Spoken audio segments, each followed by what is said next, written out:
গ্যাসের দোকানে সিলিন্ডার বিস্ফোরণে 10 জন দগ্ধ হয়েছেন। তাদের ভর্তি করা হয়েছে চট্টগ্রাম মেডিকেল কলেজ হাসপাতালে।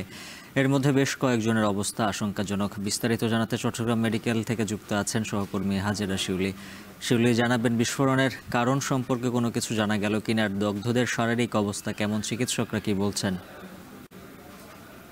মানে দোকানে একটি যে গ্যাসের দোকান, সেখানে গ্যাস সিলিন্ডার বিস্ফোরণ হয়ে এই 10 জন শ্রমিক আহত হয় এবং আমরা যতটুকু জানতে পেরেছি যে গ্যাসের বোতল খোলার সময় একজন শ্রমিক আসলে সিগারেট ধরিয়েছিলেন এবং সেই সিগারেটের আগুন থেকেই সিলিন্ডার বিস্ফোরণ হয়।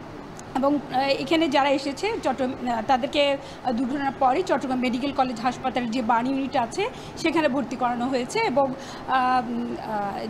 ডাক্তার আমাদেরকে জানিয়েছেন যে 10 জনের মধ্যে অধিকাংশের অবস্থায় আশঙ্কাজনক এবং তাদের কিন্তু অধিকাংশেরই মুখে আগুন লেগেছে এবং শ্বাসনালীও তাদের ক্ষতিগ্রস্ত হয়েছে। এবং যখন শ্বাসনালী ক্ষতিগ্রস্ত হয় তখন সেসব রোগী কিন্তু অনেক বেশি তারা আসলে আশঙ্কার মধ্যে থাকেন এবং এক্ষেত্রে তাদেরকে পরবর্তীতে আইসিইউতে নিতে হবে বলে তারা ধারণা করছেন। এবং চট্টগ্রাম মেডিকেল কলেজে যে পরিমাণ আইসিইউ আছে তা হয়তো তারা চেষ্টা করবেন যে তাদেরকে এখানে সংস্থান করার, আর না হয় অন্যত্র তাদেরকে স্থানান্তর করা হতে পারে।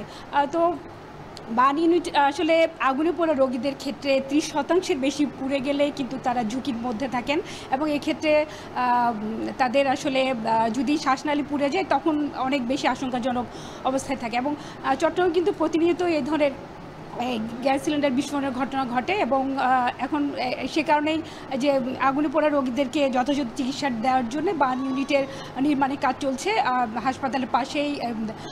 তো এখনও কিন্তু সেই ইউনিটটিও পুরোপুরি কাজ শেষ হয় নাই। তারপরে এই মেডিকেল কলেজের বর্তমানে যে ইউনিটটি আছে সেখানেই কিন্তু ডাক্তাররা তাদের সাধ্যমতো চেষ্টা করছেন। তো এখানে আসলে সকালের দিকে এই ঘটনাটি ঘটে এবং ডাক্তাররা বলছেন যে আসলে রোগীদের অবস্থা পরবর্তীতে কতটুকু আসলে ক্রিটিক্যাল হয় সেটা আসলে যখন তাদের শ্বাসনালীর যদি তাদের যদি শ্বাসকষ্ট শুরু হয় তখনই আসলে পরবর্তীতে তাদের সুস্থতার বিষয়টি নির্ভর করছে। তো উজ্জ্বল, এই ছিল আমার কাছে এখনকার মতো সবশেষ। চট্টগ্রাম থেকে গ্যাস সিলিন্ডার বিস্ফোরণের খবর জানাচ্ছিলেন সহকর্মী হাজেরা শিউলি।